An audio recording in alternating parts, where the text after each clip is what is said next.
Well, hey there. Are you guys ready for this one? It's episode number 209 with someone I know you are going to love to hear their story. Get ready to hear from Tori Gerbig from the Pink Lily Boutique. Let's talk about your business, strategy, and the juicy details of what actually works, from mainstream fashion to fashion on Main Street and the entire ecosystem behind it. How do we scale your company and do it with the balance and the happiness that we all seek? Let's hear from those insiders, experts, and strategists that actually make it happen. I'm your host, Ashley Alderson from the Boutique Hub, and I can't wait to chat.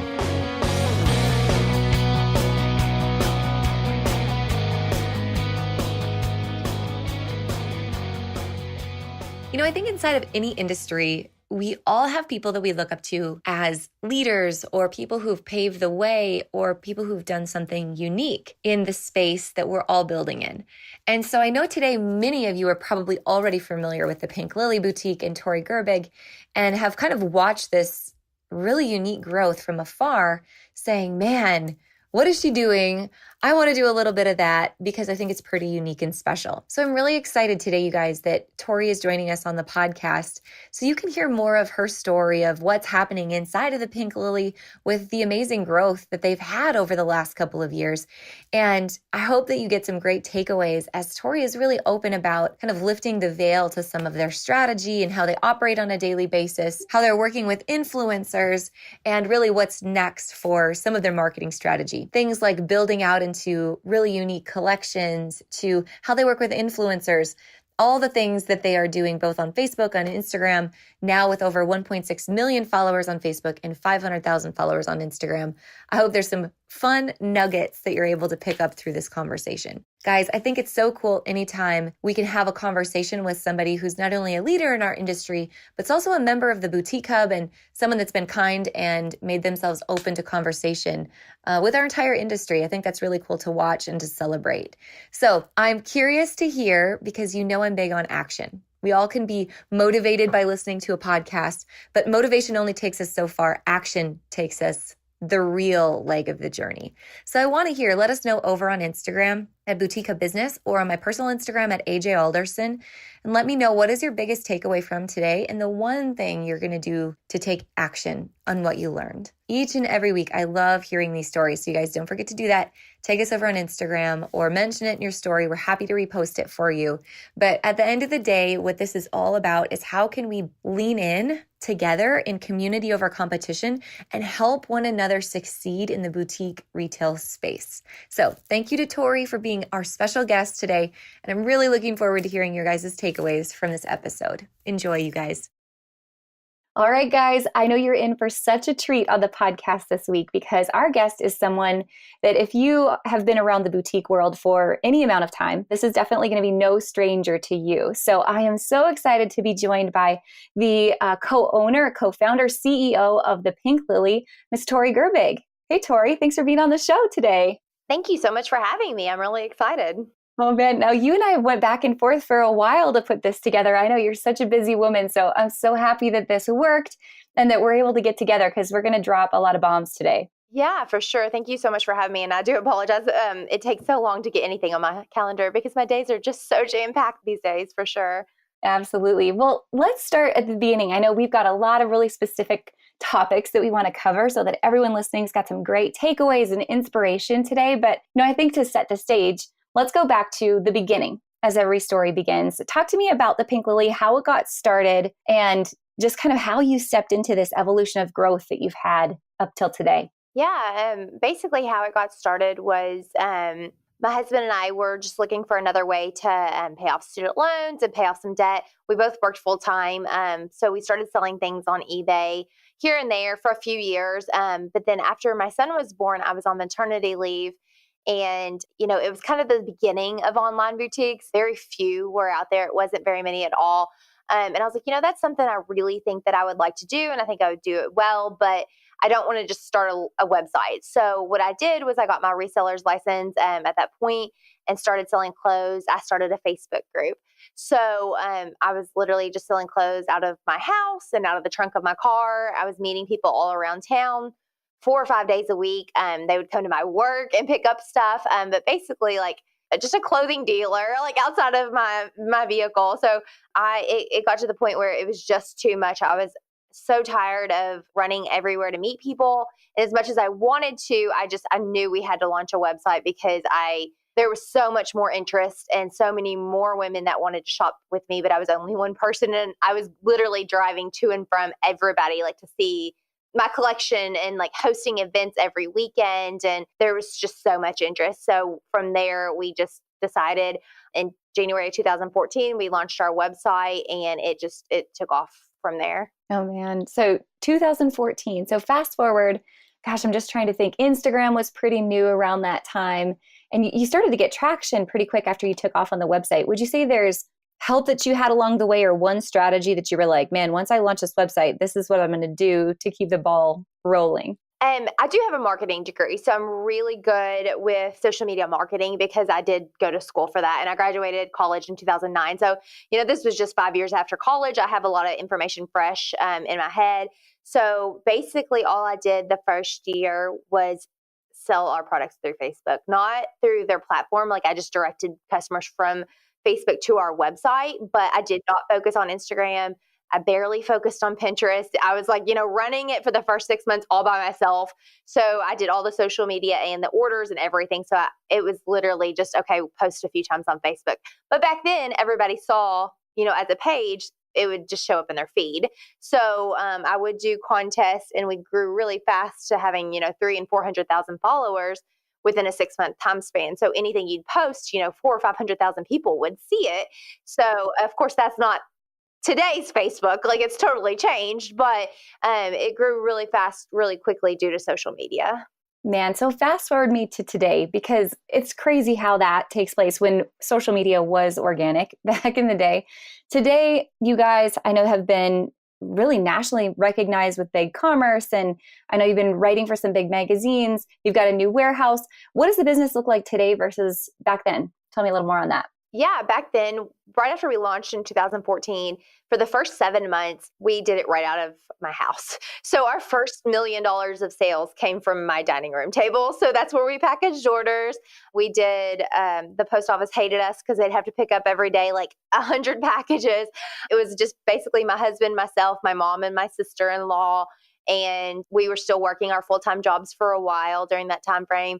Then fast forward to today, we've got our 50,000 square foot warehouse.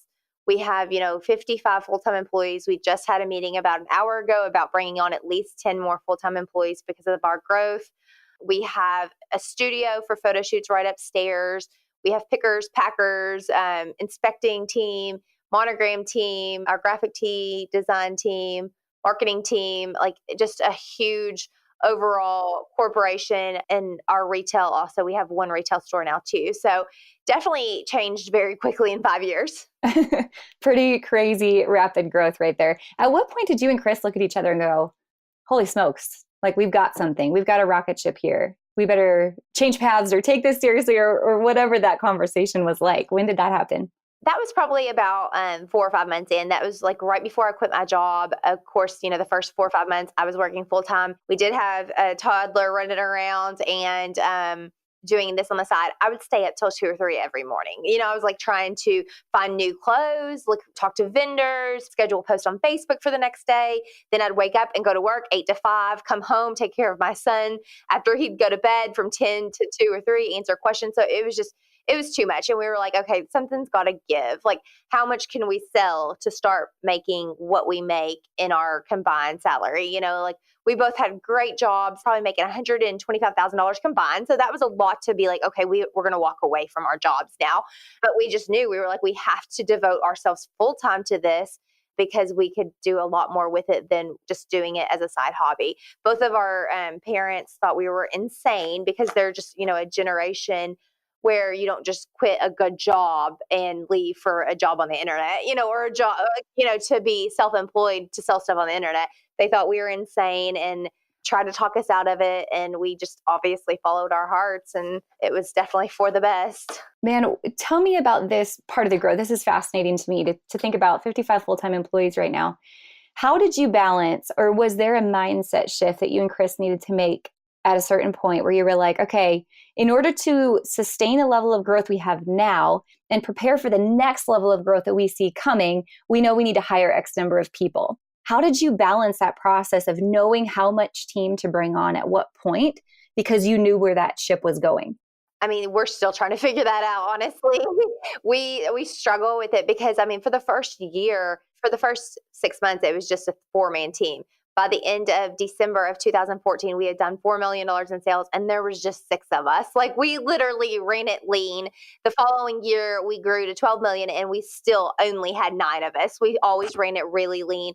And then after that, once we built this warehouse, we were like, okay, now we have to add labor. Like, we have to stop worrying about the payroll expenses because we have to grow the company. So now we're still to that point. Like I said, we have 55. We honestly, with our increase in sales, I mean, we're having 1,500 to 2,000 orders a day. We probably need 75 full-time employees or a second shift or something. So, I mean, we still talk about it all the time. Like, because it was like, okay, now we have 20 full-time employees. Now we have 30. Now we have 40. So, like, we've never gone backwards. We've never had to let people go. We've never, I mean, unless it was performance, but not because of, we can't afford payroll. So we have that conversation probably every few months. It's a shift to go, you know what, I'm going to hire for where I'm going, not for where I am right now. And I think that's like a scarcity mindset thing that many business owners really get caught in, that trap of what way you're going to look through it, what lens. Was there someone you went to, a mentor or inspiration outside of this industry that you were like, man, someone can talk to me about what it's really like to grow a business of this scale? Nope. My husband and I have made this all the decisions all by ourselves. We would obviously love to have a mentor, but it's really hard to find somebody with the same situation as us, because most companies, there's a lot of people who are like, oh, I've been in the industry for 20 years. I'm like, oh, okay, I've only been in it for 5 years, but like, so we don't compare to just the people who've been in it for so long, because we've had such a rapid growth and we've had to make quick strategies and, quick choices. And it's just, I haven't found anybody yet that I can compare the situation to being kind of the same. Absolutely. And certainly not in this industry, very unique. Talk to me about like that growth along the way. Is there things you look back at and go, you know what, man, that was a failure, or not necessarily a failure, but that was an obstacle I was facing at the time, or maybe something that didn't go the way you wanted it to go, that looking back, hindsight's 2020 and you're happy that it happened. Was there an obstacle you turned into an opportunity along the way? Not really anything that turned into an opportunity. There's definitely obstacles that we were like, oh, wow, that we should have like thought this through a little bit more. Definitely kind of with our labor and with like our Black Friday sales and some of that we promoted and we pushed and we did so much with marketing, but then we didn't think through how long it was going to take to package all those orders that came in.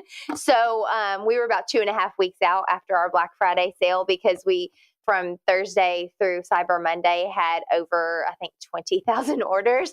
So that was definitely an obstacle. We couldn't keep the staff. Our staff, I feel bad. We had to work them like literally 60 hours. And I mean, I was in here packaging on the weekends. I didn't think it all the way through. I was like, let's push it. Let's sell it. We'll have all these awesome $25 sweaters that are normally $50. We'll have all these orders coming in. We'll have 150 influencers lined up for the day. And never once did I think, oh, okay, we don't have the staff to handle all the orders. So that was kind of the biggest, in retrospect. I should have been like, oh, our customers might get pissed if they have to wait 3 weeks to get their order, or maybe we should try to find more staff to do that. But I was just like focused on let's just get the sales numbers up there. Right? Good problem to have.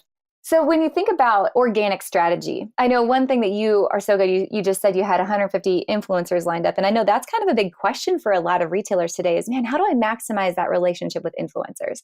And you just had this really cool trip to Cabo and launched a Cabo collection on your website. Talk to me about that evolution a little bit. And how did you dip your toe in that water and find like, man, I know this works for my business, or this is the type of influencer I know finally I can latch onto because it works for me. How did that work? Yeah, I mean, it's still a learning game, because I mean, we just heavily started getting into it back in the fall. Prior to that, we had like a very, very small influencer budget, and we would work with some of the same ones over and over again, or, just gift them items. But then from there, I finally convinced my husband, he's the CFO. And of course, I'm the marketing. I oversee all the marketing. So I'm like, we have to increase our budget. So he finally agreed to it. So from there, at first we were like, let's just find anybody and everybody. but that's just really not how I think about it now. There's so many people, especially with the influencer world, that yeah, they might have a lot of followers, but those followers don't really convert. So it's not, you've got to kind of learn as you go and like give the influencers codes, see how many orders they're actually bringing to your site, see how many clicks they're getting for you, because you don't want to pay them $500 or $1,000 or $2,000 and then bring in 0 clicks to your site. Like that's not the point of, to me, it's, it's just the same as an ad. We want to have a 3 to 4 times ROI. We want to get a return on that investment that we spent for them to post for us. So since the fall, we've gotten pickier with who we use. We do have certain ones that we have a contract with for 3 to 6 months to a year. So we're like, okay, here, if you post 3 times a month for us or 6 times a month for us, we negotiate discounts with them as much as we can. But for the most part, we definitely try to go after up and coming ones too, because they're going to be working a lot harder to bring people and customers to your brand. Sometimes once the influencers get to be a certain level, they're not really that. They're like, okay, sure, send me the clothes and I'll post it. But, they don't really go above and beyond. And so I try to stick with the ones who do that, because there's certain ones that I love so much and that they'll post, not even paid posts, like they'll post, okay, their combo collection 2 just went live, and like really help us grow our brand too. And so we'll post and we'll tag them all the time. So it's really just kind of learn as you go. We've had some bad experiences. We've had some influencers that we just decided that weren't going to work for our brand, and we've had to cut them out. So you just have to, with each one, really pay attention to what they're posting, what their engagement's like, and basically who they are as a person, because I don't like to work with people who just see it as an opportunity to make money. I wanted to make sure that it's somebody that fits our brand and that their followers are really going to be, possibly our customers, and that they're just like somebody we want to work with. Absolutely. And something you said that was so spot on and smart was, just because they have the followers doesn't mean they're engaged followers, or doesn't mean they're going to convert for your brand. So really making sure they're aligned. Absolutely. Who would you say, because I know branding and just like nailing your ideal customer is so important for you. Who would you describe is the Pink Lily woman? Like, who is that woman who identifies most with your brand? How would you want her to describe your brand to other people? Just really fun and outgoing. Like most of our, especially our spring collection, it's always bright. It's florals, it's prints. It's not too in your face, but very just like a fun, girly, lots of pinks and yellows and fun prints. And, just something that you could get like vacation styles or, event type styles, casual, basically anything and everything that you want to wear. And I feel like our main customer is, anyone in their early to late 20s, 30s, my age, moms who want to look cute on vacation, but they don't really they've outgrown certain stores, younger generation stores, but there's not really a lot of 30-year-old stores out there. You don't go to 21 when you're 32. So, that kind of situation. So like, I feel like that when they're talking about our brand, they're talking about, just like really fun vacation and wear all the time type styles versus, we don't really carry a ton of dress clothes, like as in like workwear.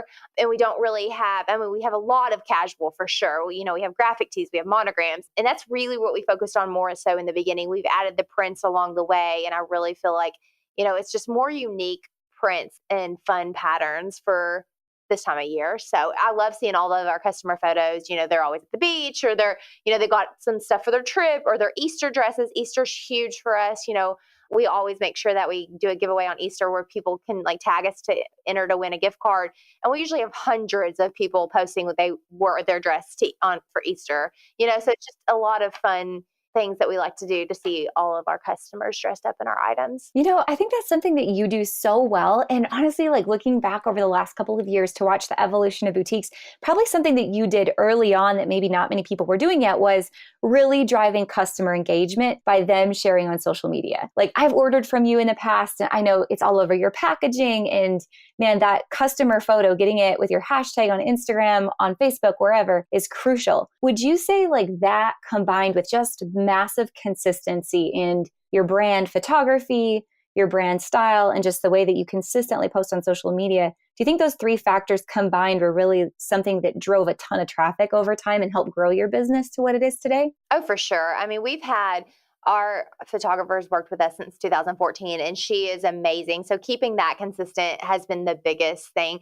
I mean, she's gotten better over the 4 years. You can go back to our very beginning photos, and they are not as good. But, we make sure that the way she edits them is cohesive with our Instagram, and we want it to look very good. And we want to repost as many customer photos as we can, but we want to keep them engaged with contests we do a lot of emails with like reviews, like showing like customer reviews. So then that people know that, okay, if you leave a review, it may get shown too. Or if you Insta story us, then we may repost it. So we have to stay consistent with it, because as soon as if we do take a few days off, and then, engagement drops too. So we want to engage with the customers. I feel like overall, I've been asked that question a lot. How do you feel like you stand out versus every other boutique out there? And I feel like even compared to some bigger companies out there, your Nordstroms and companies like that, we are much more engaged. We do a lot of live videos. We do a lot of behind the brand. Here's the CEO. Here's me at our Cabo trip. I'm showing you everything we're doing. This is what it takes to get these photos. This is what the models do during it. And we're really just out there and interacting with our customers and letting them know that we're real people too, because they really do enjoy seeing all that. So I feel like as a brand, we do that really well compared to even, like I said, some of your bigger brands out there. Do you see that so many people are worried about algorithm shifts and just a constant change of social media, especially with the massive outage Facebook had, which actually is their largest on record, which was nearly 24 hours for some people, and then just changes in Instagram. Do you let any of that bother you? Or how do you mentally prepare for like the ongoing shift of social media, which can scare so many people? So I used to let it bother me more a few years ago, basically in the beginning when Facebook went from being so organic to not so organic. It bothered me more than it does now, because now we've spent so much, just as much time as building up our Instagram, we spent building up our text alert and our email list. So our email list has over 500,000 people on it. Our text alert has 150,000 and growing by 2,000 or 3,000 a day. We're spending just as much time other ways to get them to the site, because we do send 1 to 2 email newsletters a day and a couple texts a week. So, we're not going to stress about it. Like if it were to crash, like the day that it went down, we still had 1,500 orders come in. And that was just from like the email and text alerts. So, we didn't stress about it. Yes, if it stayed down, it probably would create a drop in sales eventually for us, but we would probably just find other ways to get them back to the site with ads or something. But I try not to stress about it. We definitely have shifted most of our attention more to Instagram from Facebook in the last 2 years. We were way behind on Instagram. I think we had like 30,000 followers, like after 2 years of being on Facebook and having 1 million. And we're like, whoa, we got to step that up now too. So we've definitely heavily focused on Instagram and growing that in the last 2 years. So Facebook goes, we still have Instagram, hopefully, but we're not going to stress about it. Do you guys have an app as well? We don't. We've had a lot of back and forth talk with apps, because we know how hard it is to get to the people to download the app, and just keeping inventory consistent with our inventory system. It would be just a process. So it's not out of the question, but we don't currently have one. Gotcha. Now, I know you've got your own Instagram following as well, which has also grown significantly in the last year. Talk to me about that. I bet your customers love having that behind the scenes look at everything that's happening at Pink Lily, much more personal, much more authentic. How did you come to make that decision? And do you find that you enjoy posting on that more than on the Pink Lily page? Yeah, I enjoy posting on mine, but I also it just depends. Like I try to post mostly work stuff, because and it's even hard, even with that. Sometimes I still have complaining customers in my DMs. So I'm like, okay, can you please leave me alone? But I definitely tried to grow that, because I'm our number one advocate. I'm no one cares about this business in the world more than I do. So, when we do collection releases, when we do all that, most of the time I'm in those live videos. So I want to show them, I want to show my followers too, that we just launched something, and I want to have just as many followers. And a lot of them are mostly our customers, but I want them, if they don't see it through Pink Lily, to see it through me. So I want to help get them back to the site. So for the majority of the time I do post Pink Lily stuff. I think last night I posted something I got on Instagram or from Amazon, and somebody's like, oh my gosh, what's the name on Pink Lily site for me to buy this? So I was like, it's actually from Amazon. So, they were kind of shocked, like it was not a Pink Lily find, but Yeah, I mean, for the most part, I do a little bit of personal stuff and with my family and stuff, but I also, I kind of keep it mostly now just more Pink Lily focused because that seems that what the customers and my followers really enjoy seeing. Absolutely. Talk to me. I know you mentioned just a little bit about paid strategy. So we talked about influencers. I know you said you were talking about ads. I'm sure Facebook, Instagram, Google ads, probably a hefty SEO policy or strategy as well. Is there one area, do you think, because I hear this question all the time, would you, if you had money, put it in Facebook, Instagram, or Google ads? And the ones that have the biggest ROI right now for us, because we do all of it, are the Instagram ads. So we spend about $20,000 to $25,000 a month on Facebook ads, and we actually spend less on Instagram. And we're trying to shift most of that over to Instagram because our Facebook ads do still convert. Most of them are still doing well, but they're converting so much better on Instagram. So our Google ads, I think, are just okay. Obviously, if you type in online boutique, it's going to show an ad for Pink Lily, but I don't feel like other than that, it's driving traffic to our site. But I do know we also do retargeting ads too, and those do pretty well.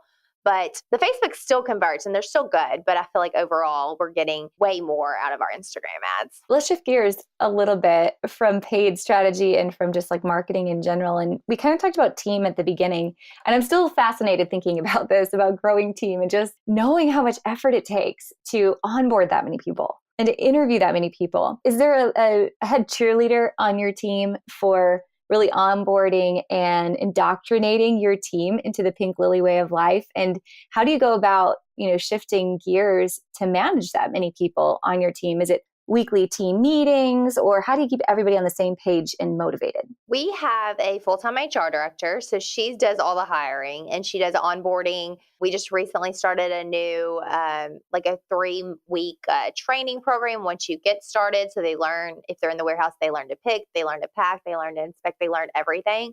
And then from there, my husband and I do weekly or biweekly, it just depends on the season, meetings with our managers. We have a warehouse manager, and then we also have a customs department manager for our monograms and graphic tee. We have a team lead with our packaging department, and then also a incoming inventory manager. So we kind of meet with them on a biweekly basis to motivate them. But I honestly don't go step out in the warehouse every single day because my office is right here with the marketing team. And I don't, if it's a picker or a packer or inspecting, they go to their manager to talk to them and ask them the questions because I'm already getting bombarded all day long. So there's no way I could answer everybody's question out there. So we definitely do once a month food days, and we do lots of fun events for Easter. We do an Easter egg hunt. We always have a big Christmas party, and then 1 or 2 other work events throughout the year. So it definitely gets people to get to know each other and just team building. I think here at Halloween, we always do fun games too. So, we definitely try to stay involved with them if there's a holiday and do fun team building activities. But for the day-to-day operations and leadership and team building, I'm not really out there as much to oversee all that just because I have so much work I have to do for myself and for the end goal for Pink Lily and getting it to where I want it to be. Would you say, as you're looking at that, is there something that keeps you motivated on a daily basis, just knowing that your schedule is so overwhelming? Is there a vision board? Is there your why that you're focused on every day? Or what is it that helps keep you on track when you're like, man, I just need a nap? I thoroughly enjoy my job. So I think that's the biggest thing because I know my husband and I, we go back and forth with talking about this all the time because he's just I work with a bunch of women.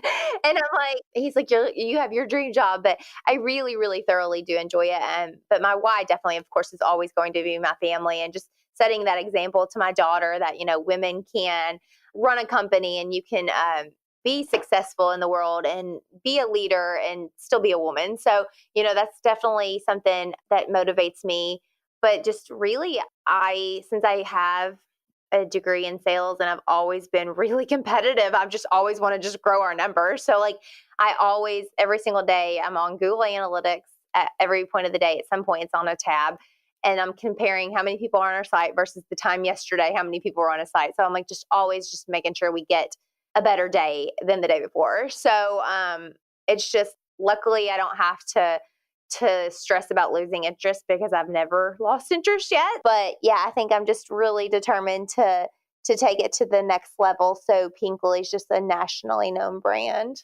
I love it. A lot of boutique owners are probably listening thinking, gosh, I wish I was more of a numbers person. Or, because you've mentioned several times in this interview that the numbers really motivate you and drive you in that competitive spirit. If someone's listening and they're like, hey, Tori, where do I start with really looking at my numbers on a daily basis and being motivated by them, whether it's financial from your point of sale system, whatever it is, or Google Analytics and traffic and social media numbers, where would you tell someone to start in terms of what they should be looking at daily or weekly to get those numbers? Honestly, both. Like with BigCommerce, I know Shopify is probably a little different, but I'm sure there's somewhere on there that shows you the revenue you're at currently compared to the same time yesterday, or at least BigCommerce has that. So I always have that up and I'm like, okay, what were we at yesterday at this time? Why are we down? What's the reason? What have we posted? What have we done? Did we Insta story enough? Have we done this? If we're in that, I've come to learn there's certain days where it's just going to be less, like your Wednesdays may not be as much sales as your Sundays. So I kind of just follow the trend of also where we were last week, like so far, like the week over week. So I definitely look at week over week, year over year, and day over day numbers every single day. Like that's just, I pull it up, I look at the store performance. And then for Google Analytics, I just kind of look to see, like right now, it's usually 300 to 400 people on a site at any given time. During our peak days, like Sunday, it's usually 800 or 900 at any given time.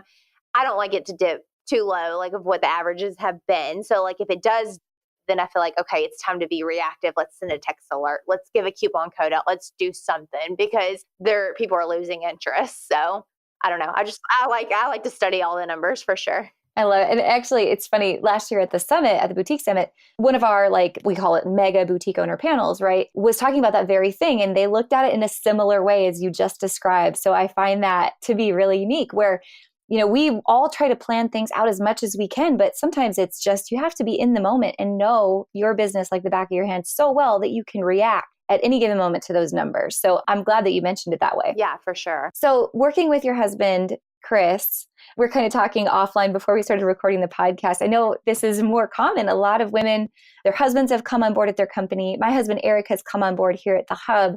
I would love to know from your perspective, how do you guys manage both being, working together, but then also having a great marriage at the same time and going home with the kids and just having family time? How do you manage that balance? Sometimes we love each other and sometimes we hate each other.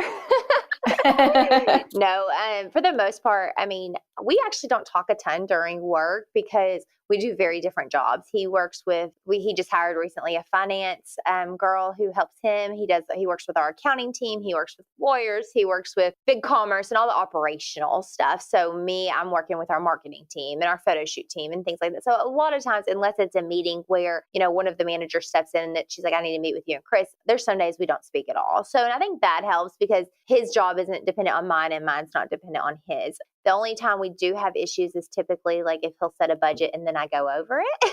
He'll be like, okay, here's your spending budget for January. And I'm like, oh, okay, let's be realistic now. But, so the biggest struggle for us probably, honestly, is when we go home, we do want to talk about our day at work to each other like we used to with our previous jobs. But then we realize it's like our own company and it's just, we're talking about that only. So, it's like, okay, what else can we talk about to not talk about work, So of course our kids and our friends and everything else. But a lot of times we will sit there and just on a Friday night, we're like, okay, what can we do to grow the business? And I'm like, okay, wait, let's stop talking about business. But, but we also are very both business minded. So we do enjoy talking about it too. So it is a give or take. We don't talk about it every single night, and we definitely always make time for hiking and fun things with the kids on the weekends. But even while we're doing some of that, we're still have ideas come to our brain and just want to talk about them. So awesome. You were talking a minute ago about your daughter and about showing what it's like to be a female CEO and that girls can do anything they put their mind to. You had a great article also. Was it in Forbes? I'm trying to remember exactly where I saw your article earlier in the year about this. I've had so many. I don't know. I don't think that one was the Forbes one, but it might have been. I've had 2 in there. I usually write them and my PR lady sends them out. So I'm not sure which publication, but yes, there was an article previously about that. I just don't exactly know which one it was published in. Gotcha. Well, talk to me more about that mantra and really standing up as a female CEO and inspiring others, that you can be the leader of a company of this size, be female, and, work with your husband as the CFO and have that type of opportunity. Tell me more your thoughts on that balance. Yeah. Well, one of the biggest things is in my previous job, I was selling insurance, and there was only 2 girls who were sales team members and then 4 men. And when I say men, they were we were 25 years old. So they were boys, but for the most part, they got to do whatever they wanted. And it drove me crazy because I was always like, okay, I'm working my ass off and you're taking off the whole month of March for March Madness. So I was better than them, with what I sold more than them. I was just a better salesperson, but they got recognized more than me. So that was just something that really bothered me because I felt like I was better, but I wasn't, since I was a woman, I wasn't getting recognized. So it was something that I knew that I was like, okay, if I'm going to be self-employed and I'm going to do this, I'm going to make sure that I take a stance on that because that is an issue. I mean, to be somebody and to be a really good salesperson I was selling insurance, but I would have the highest numbers and record numbers every single year. But to be told that, okay, well, you're not going to be your own agent one day, but we're going to train all these men to do it. I'm like, that's not okay with me. So it just doesn't sit well. I mean, I know there's a lot of, even some of my friends who they're like, well, that's a man's job. And I'm like, no, that's not the mentality you should have for anything. I mean, there's just so many men out there who are CEOs, but there's room for that to change. I mean, there's a lot of capable women and business-minded women out there that can do this. You can be a mom and you can be a family person and you can also run a business. Do I have to make sacrifices? Yes. Do I have help? Yes, I have, a nanny that does help me get the kids to school some days, and she does pick them up if they're sick because I can't just always leave work. And yes, I know a lot of women are like, well, I don't want to be so locked down to work where I have to be there every single day. If my kids are sick, you have to make those sacrifices too. So for me, it's just been, I'm going to set this example because I don't want my daughter to be in the workplace in the future and her to feel the way I did, to be a woman and to be a very hard worker and to feel like she's not being recognized in the position because of her gender. Yeah, man, I appreciate you taking the stance on that. I think there's a lot of women that would echo that for sure. Talk to me more about you personally. Should we have some fun questions on this personally? Trends in your closet that you wish would stay and trends that you wish would die. Trends that I wish would stay would be athleisure comfy clothes all the time because I wear my Lululemon leggings 5 days a week and just crop sweatshirts and stuff, just casual athleisure. Trends that I wish would die. I really don't feel like there's anything in my closet that I wish would die. Are there trends that as you look back at the evolution of Pink Lily, you're like, Chevron? Oh, for yes. sure. Chevron. Yeah. I remember exactly where we were. I feel like that did die, thank God. So yes, the Chevron and the Aztec trend for sure made us a lot of money, but that was just something I'm glad is over. You probably, even going into the future, could look back on your business and go, okay, Chevron, yes. I know exactly where I was at that moment in time when Chevron was trending. And for the normal person, they're probably like, I remember that song on the radio and what I was doing when that was trending. But for you, it's fashion. Yes, for sure. Yeah. I mean, we're going to probably look back that in a year or two and be like, oh, rainbow, but right now we like it, but we're going to probably look at that and be like, okay, rainbow trend for sure. What were we thinking? But yeah, I mean, the Chevron, that one did definitely last a few years. And I was like, I'm ready for it to go way before it left. So yes. Is there one trend that you wish was bigger than it is right now? Probably more. There's a lot of things that I personally love to wear, just your little casual, sunflower style dresses. I wish those sold better for us than they do. You're more of your festival type clothing. I know there's a lot of boutiques out there that do well with it, but honestly, on our site, if it's not fun and bright and vibrant, it doesn't tend to do as well. So I still like your muted, American Eagle dresses, stuff like that. But a lot of times they don't go over as well with our customers. So I think we've gotten a customer, that's Southern, and obviously our biggest state's Texas. They like your bold, bright stuff. So yeah, perfect. Okay. What is your biggest fear? Snakes, payroll, or internet trolls? Well, payroll doesn't bother me. It does my husband, but not me.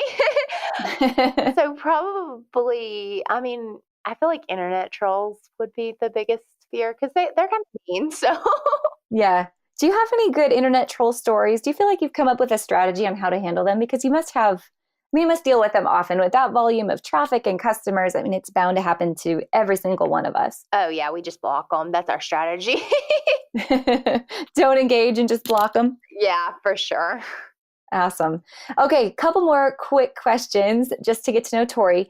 Tell me your favorite book in the last year. Oh, well, that's easy because I think I've only read one book in the last year. That sounds horrible, and actually it was the ebook. So it was Rachel Hollis's Girl Wash Your Face, and I listened to the ebook. And they actually sent me the most recent one for free, like 6 months ago, and I literally have not even read it because I have to listen to ebooks. Like I can't even read because I just don't have, I have to be doing other stuff while I'm listening to the ebook. So that's why I can't like sit down and actually read a book because I'm just too like, I have so much to do type mentality that I can't just sit down and relax and read a book. Do you listen to podcasts too? I listen to one. It's Brooke Castillo. It's the Life Coach podcast.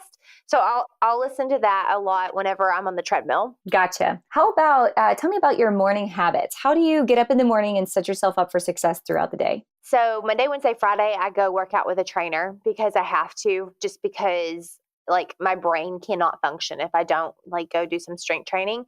So I'll do that a few days a week and then I come straight into work after.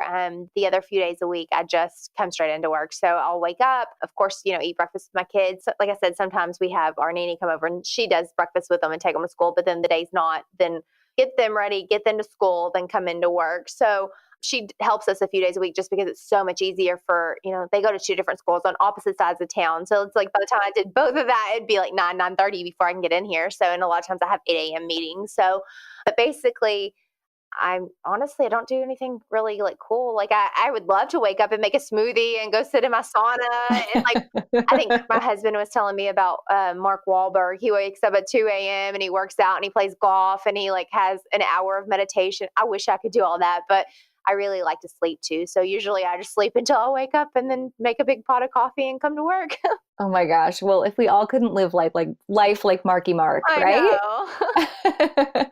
Perfect. Okay. Is there any apps or tools that are on your phone that help make your life more organized? How do you survive with organizational apps that help you? Oh, I'm completely unorganized. So if you look at my phone at any given time, I have at least 13,000 like unread emails, which is mostly my personal email, not my work email.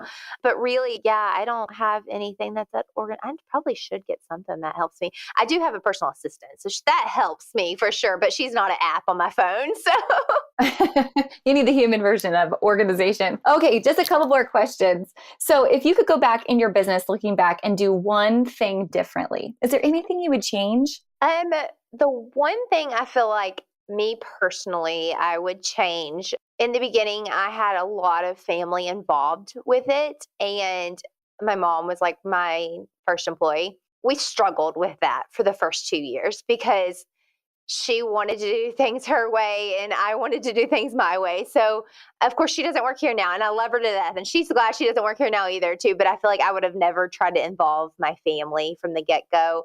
It's really hard to work with your sister, your mom, your sister, and just like your sister-in-law and your husband and all of them, because you want to make sure you still have a good relationship with them outside of the business. So there would be times where my mom would be like, okay, no, I don't think you should order this style. I'm like, Kathy, you are 65 years old. Like, you can't pick it, so like, and then she wouldn't talk to me for like 3 days. So I'm like, no, that's not okay. So it was for the best. She doesn't work here anymore. And she left and she's so much happier because she watches all of her grandkids. She watches my kids, all of her grandkids. And it's for the better to not really heavily involve a lot of family. Obviously, I think for the people that might work with their sisters or their husbands, I mean, obviously it's your husband, but you still want to make sure you still have that good relationship outside of work. And sometimes there might be issues with working with that person that can hinder that relationship outside of work. Yeah, that's great advice. Great advice. Okay, second to last question. If someone's listening right now, which there's lots of people listening right now that look at you as a leader, right? As a motivator, as an inspiration, as someone they aspire to be as they grow in their business. What's one tip or takeaway that you would like that person to know about how they can continue to grow and have a successful business like you have? I don't know. So one tip. So like the most important thing. Yeah. Definitely don't try to do it all yourself. I feel like that's probably from year 2 to year 3, we kind of didn't grow a ton because I was so controlling and I had to do everything the way that I thought it needed to be. But now I let our marketing team come up with ideas and let them handle the marketing. I let our buyers go to LA without me and pick out styles. I've basically handed over a lot of the things that I try to do. I try to do everything. I was doing social media posts. I was doing all the buying. I was doing basically 70 to 80 hours of work, and I was stuck. So by me bringing on team members who are really, really good, buyers who are really, really good, marketing team, like they do lives without me every day. Like they went live earlier on Facebook, and I don't have to be involved in the day-to-day. Sometimes I just want to. And like with the buying, especially, I still have the overall say in most of it, but I have great team members to build and lead the company.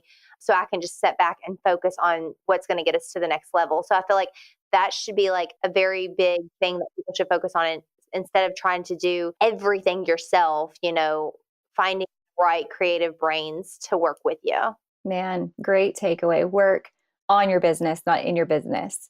Absolutely. Okay. So last question. And before I ask this, I just really want to take time, Tori, just thank you for joining us today. I know there's a lot of people who've probably taken away some great notes and found inspiration and just have been able to relate to you on a new level today. So I really want to commend you for coming on the show and for being a part of the Hubs community, the Boutique Hubs community, and for leading the way for so many women in this industry. I think that's making a huge impact on people. Yeah, I definitely want to, inspire as many women as I can. Yes. So as you're looking at your business and where you see your business growing in the future, let's just say, it's 30 years down the road, your kids are grown and you're sitting there with grandbabies on the front porch and you're reflecting on what the Pink Lily was, right? And the business you created and the life that you lived.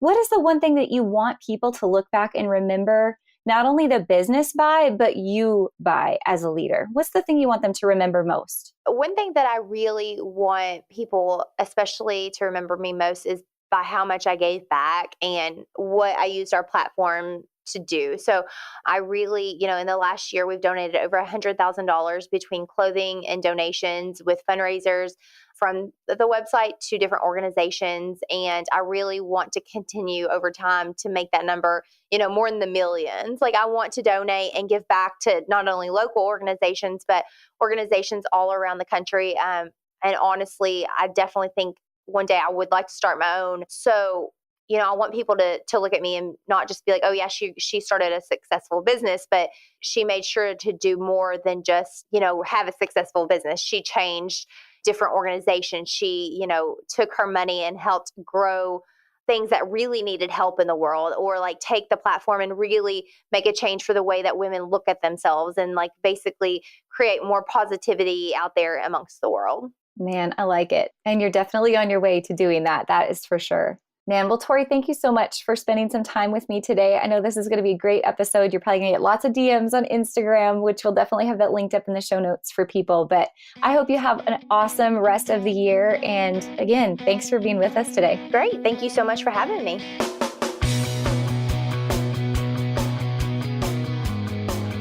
Hey guys, thank you so much for listening to this episode. We hope that you loved it. Don't forget to hit subscribe and leave a rating and review down below for a chance to be one of our featured listeners each and every week. For more information on our spirit of community over competition and how to access complete show notes and bonus downloads from our guests, head on over to theboutiquehub.com and join the community. We'll see you next week.